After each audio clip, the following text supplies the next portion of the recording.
He hailed from a lineage of privilege, his family name emblazoned on buildings that pierced the sky. These towering structures weren't just symbols of wealth, but of a storied past, a heritage that carried both honor and expectation. The family name was synonymous with power, influence, and a certain level of responsibility that came with such a legacy. It was a name that opened doors, commanded respect, and often fear. Yet, behind the grandeur and the prestige, there was a complex web of ideals and beliefs that shaped the very core of his existence. But his was a legacy steeped in both philanthropy and fierce, often polarizing convictions. His family had always been known for their generous contributions to society, funding schools, hospitals, and various charitable organizations. These acts of kindness were celebrated and admired, painting a picture of benevolence and goodwill. However, alongside these noble deeds were strong, sometimes controversial, beliefs that often sparked intense debates and passionate speeches.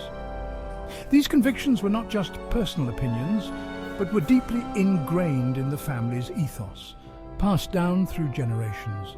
This inherent contradiction, the mingling of generosity with unwavering ideology, would become the defining paradox of his life. It was a delicate balance, a tightrope walk between doing good and standing firm on principles that were not always popular. This duality was both a strength and a weakness, a source of admiration and conflict. The generosity that won him friends and allies also brought him enemies who disagreed with his staunch beliefs. It was a life lived in the spotlight where every action was scrutinized, every word analyzed, and it would lead him on a collision course with one of the most esteemed institutions in the world, Harvard University. The Ivy League institution, known for its academic excellence and historical significance, became the battleground for his ideals. It was here that his beliefs would be put to the ultimate test, clashing with those of other powerful individuals, including billionaires and influential figures. These confrontations were not just about personal differences, but were emblematic of larger societal issues, reflecting the ongoing struggle between tradition and progress, wealth and morality.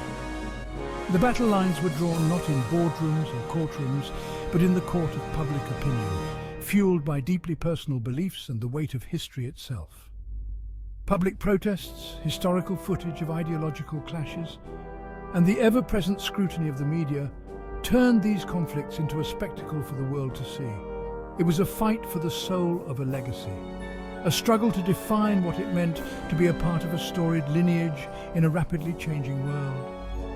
The seeds of discord were sown, and the outcome would shape not just his future, but the legacy of his family for generations to come. His grandfather, a penniless immigrant, had clawed his way to the top through sheer grit and unwavering ambition. Arriving in a new land with nothing but the clothes on his back and a heart full of dreams, he faced countless obstacles. Language barriers, cultural differences and financial hardships were just a few of the challenges that stood in his way. Yet he remained undeterred, driven by a vision of a better future for his family. He built an empire on risk and innovation, his name becoming synonymous with both wealth and a staunchly conservative worldview. Through shrewd business decisions and a willingness to take calculated risks, he transformed his small venture into a sprawling enterprise. His conservative values, rooted in tradition and a belief in hard work, guided his everyday life. These principles not only defined his business practices, but also influenced his personal life, shaping the family's ethos for generations to come. The family, despite its newfound status, always saw themselves as outsiders, battling against an establishment they believed sought to undermine their values. This sense of being perpetual outsiders fueled their determination to succeed on their own terms. They were not content to simply enjoy their wealth, they felt a deep-seated need to prove themselves, to show that their success was not a fluke, but the result of hard work and resilience. This rebellious spirit became a defining characteristic of the family, setting them apart from their peers. This siege mentality, passed down through generations, would profoundly shape the billionaire's outlook on the world. Growing up with stories of struggle and triumph, he internalized the belief that the world was a place of constant competition and adversity.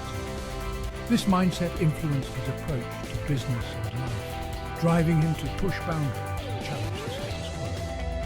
The legacy of his grandfather's journey from rags to riches became a source of inspiration and a reminder of the power of perseverance and ambition. From a young age, he displayed a keen intellect and a relentless drive that mirrored his grandfather's. His grandfather, a man of great wisdom and experience, had always been a guiding light, instilling in him the values of hard work, perseverance, and ambition. These early lessons were not just absorbed, but embraced wholeheartedly, shaping the foundation of his character and future endeavors. Success came easily in business, where he expanded the family fortune with an almost preternatural instinct. His ventures were marked by strategic decisions and a keen eye for opportunities that others often overlooked. He had an uncanny ability to turn even the smallest of investments into substantial gains, earning him a reputation as a financial wizard. His business acumen was not just about making money, but also about creating lasting value and building a legacy that would endure for generations. And in his personal life, marked by a deep devotion to faith and family.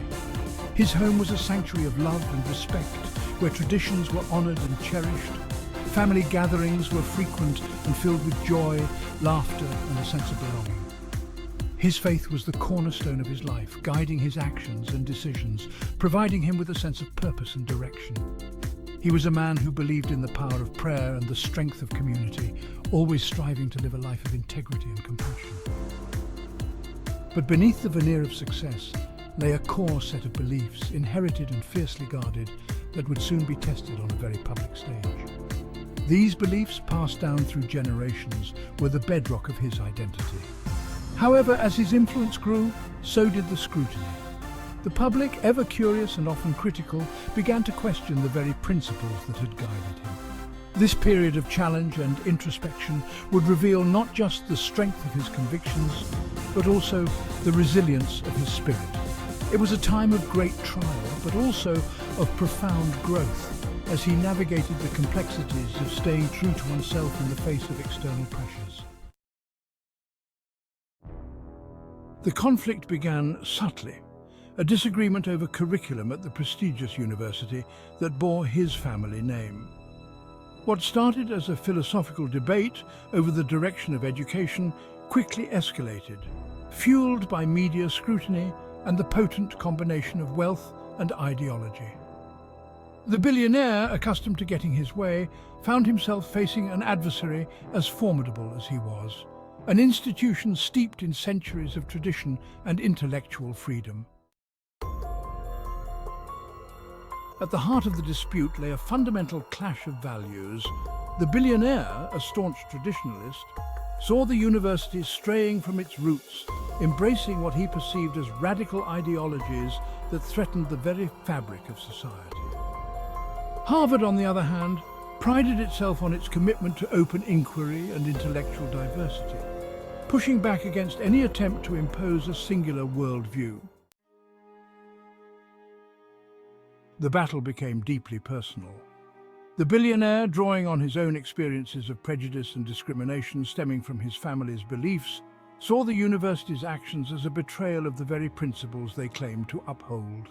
He accused them of hypocrisy, of silencing dissenting voices, and of using their platform to indoctrinate rather than educate.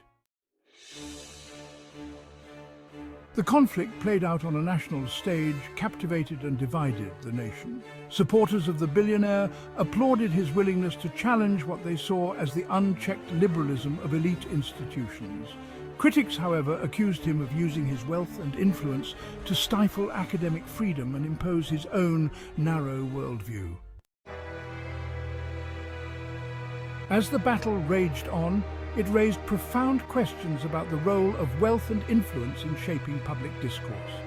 Was this a case of a powerful individual attempting to silence dissent, or was it a righteous stand against an institution that had strayed too far from its core values? The answers, like the conflict itself, were far from clear-cut.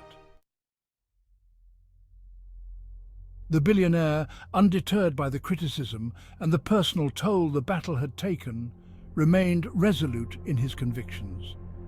He saw this as a fight worth fighting, not just for the soul of a university, but for the future of a nation grappling with its own identity and values.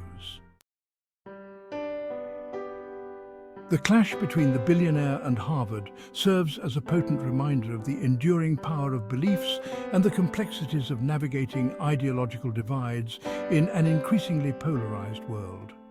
It is a story without easy answers, a stark illustration of the challenges we face as a society in reconciling individual freedom with institutional responsibility and the high cost of conviction in an age of outrage and division.